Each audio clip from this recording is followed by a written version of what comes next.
Now, from the WCCO Live Desk, you're watching CBS News Minnesota.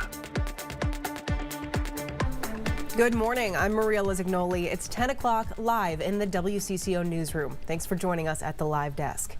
In the last hour, Trump administration border czar Tom Homan wrapped up a briefing to reporters on the ICE surge in Minnesota. Perhaps the biggest news coming out of it was Homan saying effective immediately, they are drawing down the number of personnel here in Minnesota by 700. He said federal authorities have made significant progress through cooperation with local and state leaders and law enforcement, and he expects that it will continue for the next few weeks. Homan was also questioned about random citizen checks. He said they're now doing targeted enforcement operations and added if they find someone illegal during those targeted arrests, they will also be detained. Despite the drawdown, Homan says President Trump is committed to the mission of deportation. Here's an extended look at what Homan had to say this morning. We have made significant progress under the direction of President Trump, working with state and local officials here in Minnesota, and I expect that to increase in the coming weeks. We continue to have discussions. I'll have discussions this afternoon. We currently have an unprecedented number of counties communicating with us now and allowing ICE to take custody of illegal aliens before they hit the streets. Unprecedented cooperation. And I'll say it again. This is efficient, requires only 1 or 2 officers to assume custody of a criminal alien target rather than 8 or 10 officers going into the community and arresting that public safety threat. This frees up more officers to arrest or remove criminal aliens. More officers taking custody of criminal aliens directly from the jails means less officers on the street doing criminal operations. This is smart law enforcement, not less law enforcement. It's safer for the community, safer for the officers, and safer for the alien. This coordination also makes it far more safe for the Twin Cities.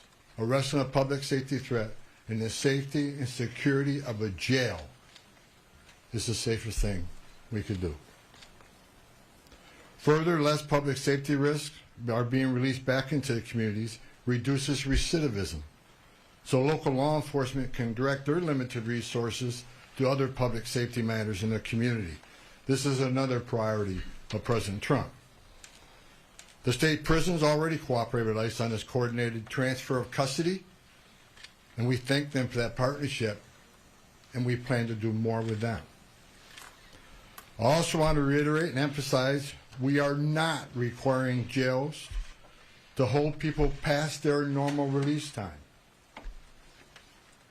for immigration purposes. We're not asking anyone to be an immigration officer. We are not asking any state or local official to do immigration enforcement activity. They are not. By merely notifying us before they release them, they don't hold them 1 minute past they normally would. Given this increase in unprecedented collaboration, and as a result of the need for less law enforcement officers to do this work in a safer environment, I have announced effective immediately we will draw down 700 people effective today. 700 law enforcement personnel. We have also fully integrated CBP personnel into the ICRO team structure under one unified chain of command. Not 2 chains of command, there'd be 1 chain of command here. Any large enforcement operation I've ever been involved with, there's 1 chain of command, and that's where we're moving forward. During my press conference last week, I announced that moving forward, ICE will be conducting targeted immigration enforcement operations, like ICE has traditionally done for decades, based on reasonable suspicion to question and detain. ICE will conduct these operations and transnational criminal organization investigations with a focus on national security and public safety. I want to be clear. Just because you prioritize public safety threats don't mean we forget about everybody else. We will continue to enforce the immigration laws in this country. Now, as you just heard, Homan addressed the issue of cooperation between federal and state law enforcement. This morning, Homan said they are not asking counties to do immigration enforcement and are not asking jails to hold people longer. Homan says more counties are cooperating, but they are still looking for cooperation from some counties. The Minnesota Department of Corrections has said for weeks it is cooperating with ICE. Corrections Commissioner Paul Schnell says more than 100 non-citizens currently in Minnesota custody do not have federal immigration detainers on them. He says this is despite the state notifying the Department of Homeland Security about them. According to Schnell, the state carried out a review of its prison population and found 380 non-U.S. citizens are in state custody. Of them, there are 110 people the federal government could have placed a detainer on, but did not. He argues that lack of action undercuts claims from federal officials that Minnesota is blocking access to its prisons. Homan also said the end of the mission will depend on the end of what he called illegal and threatening activities against ICE, including threatening and assaulting ICE officers. He mentioned roadblocks that some communities are putting up, saying that will not impede ICE and the roadblocks are illegal.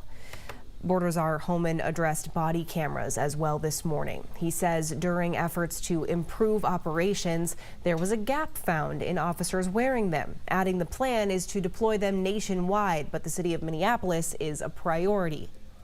On Monday, Kristi Noem said, quote, effective immediately, we are deploying body cameras to every officer in the field in Minnesota. But court documents say that could take up to 6 months. In those documents, the St. Paul ICE Field Office Director said they would need at least 180 days to set up software, equipment, and training protocols for around 2,000 agents. WCCO's Adam Duxter is covering Homan's update today. He will have a full report live in our news at noon. Happening today, the Minneapolis City Council will consider a move that could help those facing evictions as Operation Metro Surge continues. This afternoon, we'll hear from city officials and city council members who are supporting a proposal to delay evictions while ICE activity continues in Minnesota. The proposal would allocate $1 million for rental assistance to support families impacted by immigration enforcement. These families are struggling since many Minnesotans are too scared to go to work due to the federal crackdown, meaning they aren't earning money to pay rent. The council will vote tomorrow morning on the measures. 2 weeks ago, an Amber Alert triggered a frantic search north and south of the Twin Cities. Now, the Sherburne County Sheriff's Office is asking the public for help because investigators believe there could be more victims. 28-year-old Joseph Bragg is charged with 1 count each of kidnapping and criminal sexual conduct, court documents show. The complaint states the girl's mother told investigators she communicated with Bragg on Facebook, and he asked if anyone in Zimmerman was looking for child care services. The Sherburne County Sheriff's Office believe Bragg may have used social media to offer nanny or child care services to others. So they want to speak to anyone who may have employed him. Allison Fay with the Jacob Wetterling Resource Center, who's not connected to this specific case, says while social media can be a resource, it can also create some risks. Social media can be hugely helpful in getting the word out that a child is missing, to network people, to get people rallied, to get word out quickly. It can also be a risk to kids, and that's why we teach internet safety to kids of all ages here in Minnesota, as well as to parents. Anyone with information is being asked to contact the BCA at 651-793-2465. Again, that number is on your screen right now, 651-793-2465. Today, we plan to hear more from state leaders after Children's Minnesota announced Tuesday it plans to pause some gender-affirming care for children amid threats from the federal government. In a message on the Children's Minnesota website, the hospital said it will, quote, plan to temporarily pause prescribing puberty-suppressing medications and pubertal hormones, estrogen and testosterone, for patients under 18 in our gender health program, effective Friday, February 27th, 2026. because of an increase in federal actions directed at pediatric health systems like ours that provide this care. Children's Minnesota stressed its gender health program is not closing, and it will still provide, quote, supportive care, mental health services, and guidance regarding both medical and non-medical treatment options for patients and their families. At 11:15 this morning, the Minnesota Queer Legislators Caucus, Attorney General Keith Ellison, and others plan to hold a press conference addressing the gender-affirming care pause at Children's Minnesota. We'll bring you an extended look at this press conference later on our stream and in our newscasts. Well, we have some warmer temperatures on the way. As we take a live look outside downtown Minneapolis, we have a brand new forecast with Joseph Dames right after the break.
Now, from the WCCO Live Desk, you're watching CBS News Minnesota.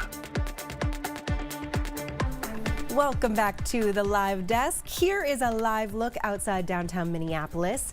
As you can see, that next weather tower is a color we haven't seen in a while. Red, meaning there's a warm-up on the way. Let's check in with next weather meteorologist Joseph Dames. Hi, meteorologist Joseph Dames. Here we are on a Wednesday with temperatures returning to the 20s. Not quite the 30s or 40s in the forecast just yet, but hang in there. We do have some warmer days on the way. Lower 20s up north, Hackensack through Wadena to Brainerd there. 20 to 24 degrees, all right? Maybe a little bit warmer to the south and southeast. Today should be a dry day. We had some snow for the morning hours, maybe a little something embedded in there still, or late tonight, I should say, up north. But overall, it's going to be on the dry side. 24 out of Anoka, and that extends all the way out to the west in some of the communities there. And hey, what's going on, Wisconsin? 25 degrees for the high today in Polk County, and then you start to stretch to the east, and it's basically the same. All right, we're all going to see a very similar temperature, mid-20s down to the south, and slightly warmer from Pipestone to Worthington, where maybe a few more sun breaks are in the forecast for today. We had a couple days where we fell below average. That's the high and the low temperature combined, all right? So yesterday we fell down. You know, sometimes our high temperature might reach our average, but the low is so low it drags it down, or sometimes our high is a little bit below the average high temperature, but the low is so warm that put them together and we're above average. We'll see what we end up getting for today. There's a good chance that we're right around average or so. I can tell you this coming up, though, we have warmer air moving on in. All that cold winter air is going to be east of us, southeast. So we have a nice warm up coming up in our direction. And I believe by the time we get to Thursday, we're a good 10 to 15 degrees above average. And by early next week, instead of going back the other direction, I think we have a nice pattern setting up where we're going to stay on the mild side. So look what happens. We go with 24 today, and then we warm up, and then we cool down slightly Saturday down to 28, but then we rebound quickly back to above freezing Sunday, and we have temperatures in lower 40s Monday and Tuesday. I'll tell you this. Warmer air, a little more moisture, a few more systems moving through. There will definitely be more cloud cover than what we took on with all that cold, dry air where we had nothing but sunshine and blue skies. So plan on more clouds over the next 7 days and a few opportunities for a couple flurries, one tonight, one late Thursday into Friday morning. You can get more updates at CBS News Minnesota. Sweet. Thanks, Joseph. All right, let's check in with Mike Max now for a look at what else is coming up in sports today. Good morning. Could be an interesting day or two in the NBA. Minnesota Timberwolves made their first move yesterday, trading Mike Conley as part of a 3-team deal. He ends up in Chicago for a protected draft pick. That means they now have to do something. Giannis perhaps could be their focal point. Not done yet. Then there are the point guards that they could try to go after to replace him. Darius Garland has already been moved. They'd like him if they could make a deal with the Clippers. Trey Jones from the Chicago Bulls, a Minnesota native, has time left on contract and could be interesting. I doubt they'll go after Ja Morant. Stay tuned today as it unfolds. Gopher basketball team taking on Michigan State tonight. Oh, it doesn't get easier for them. 7 straight losses, and here come the 10th-ranked Spartans, led by the veteran coach in the Big Ten, Tom Izzo. One of the best to ever do it. You just look at their teams year in and year out, and it's like, it's what great programs do. You look at them, and you could have put on the film 10 years ago, and they have different players, but it's the same thing. We're back at 6 and 10 on WCCO TV. For CBS News Minnesota, I'm Mike Max, and that is your morning look at sports. Thanks, Maxie. So our Women in Sports podcast conversation continues on the road this week from Florida. This week's guest is Rachel Bannum, a WNBA veteran player who's spending her offseason playing in the 3-on-3 Unrivaled League in Miami. Bannum is a Lakeville native and was a standout for the Gophers and played for the Lynx for part of her pro career. She's now on the Chicago Sky. She shares how life-changing this opportunity is for her to play in Unrivaled. I love being in Minnesota. I like being able to stay in my community as much as I can. So this gave me the opportunity to still do stuff in my community and then spend 2 months or so in Miami hooping with the best people in the world. And I'm making almost double what I made this summer in WNBA. So it's like, how do you say no to that? You know, and it's just such a good opportunity for me to continue to find myself and get better and make these amazing relationships and connections that will last way longer than me playing basketball. And you can listen to the full conversation with Rachel Bannum right now on the Women in Sports podcast, wherever you get your podcasts. You can also watch the episode on YouTube. All right, coming up at 11 this morning, you just saw a video of this. Secretary of Homeland Security, Kristi Noem, will host a press conference announcing a major border wall update alongside federal officials. We'll take you there live when it begins. Mid-morning is next.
The Trump administration border czar Tom Homan, he just wrapped up a briefing to reporters on the ICE surge in Minnesota. Now, perhaps the biggest news coming out of it was Homan saying effective immediately, they are drawing down the number of personnel here they have in Minnesota by 700. So he said federal authorities have made significant progress through cooperation with local and state leaders and law enforcement, and he expects that will continue over the next few weeks. Homan also questioned about random citizen checks.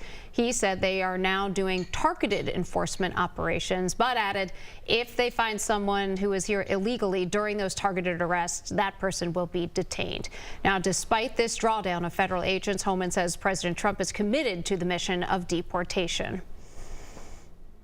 And let me be clear, President Trump fully intends to achieve mass deportations during this administration, and immigration enforcement actions will continue every day throughout this country. Now, Homan addressed the issue of cooperation between federal and state law enforcement this morning. Homan said that they're not asking counties to do immigration enforcement, and they are not asking jails to hold people longer. Homan says more counties are cooperating, but they're still looking for cooperation from some other counties.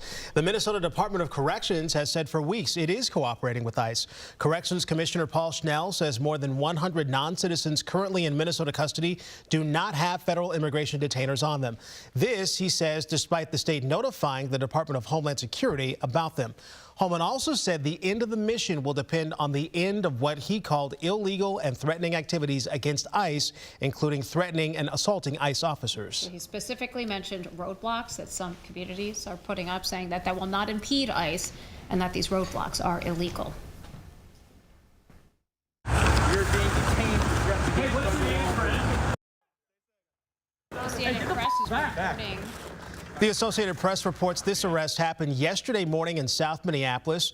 During the interaction, agents drew their guns at people inside a car. As you can see, they are not wearing body cameras. Now, on Monday, DHS Secretary Kristi Noem said effective immediately, we are deploying body cameras to every officer in the field in Minneapolis. But we also know court documents, they show something different. They say that could take up to 6 months. In those documents, the St. Paul ICE Field Ops directors said they would need at least 180 days to set up software, to set up equipment, and training protocols for around 2,000 agents. Border czar Homan also addressed body cameras this morning. He says during efforts to improve operations, there was a gap found in officers wearing them, adding the plan is to deploy them nationwide, but the city of Minneapolis is a priority. We'll have much more on the continued ICE surge in Minnesota in our second half hour, including the impact it's having on Minnesota's economy. So we are still months away from electing a new governor of Minnesota. Well, party caucuses kicked off that midterm election season last night. According to the DFL, at least 30,000 people came out from all over the state. They called those historic numbers. But the big question still going around is who out of the 13 GOP candidates would win that GOP straw poll last night. So here's a look at some of the totals. This is from 71% reporting. So Minnesota House Speaker Lisa Demuth is in first. Businessman Kendall Qualls a close second. MyPillow CEO Mike Lindell in third. This is what was expected. Those three have led in almost all of the much smaller county straw polls that are leading up to last night. Speaker Demuth releasing a statement in response to the results, saying in part, in just 3 months since I announced my campaign for governor, our team has focused on efforts on organizing and empowering Minnesotans who are looking for a strong, conservative, and proven leader to get our state back on track after 2 disastrous terms of Tim Walz. We know Amy Klobuchar would give us nothing more than a rubber stamp Walz third term. Super Bowl Sunday, of course, just a few days away. Will you be watching? Yes, I will. New YouGov survey shows half of Americans plan to watch the Super Bowl. 31% say they root for the Seahawks, 18% for the Patriots. The other half said, nah, I don't care. I'm there for the halftime show, for the commercials, for the food, all for the other people. It's just the social element of it. I'm surprised only half say that they're watching. Yeah. Who are you rooting for? I'm rooting for the Seahawks. Yeah. Because that would be the Minnesota way. For Sure Sam to win, and Minnesota just looking off in the distance like that could have been us. I know. I like Sam. I like Sam. Sam seems like a good guy. Who are you rooting for? Yeah, I'm going with the Seahawks. I know. Yep, Me too. I'm over the Patriots. Yeah, you're over the Patriots? They've kind of won a lot. They've won enough. Go Seahawks! Go Sam! Go Sam. Oh, man. Are you watching the Super Bowl this Sunday? Who are you cheering for? The Seahawks and the Patriots? Are you cheering? I don't know. Let us know. WCCO's Facebook page. We'll share your thoughts later on in the show.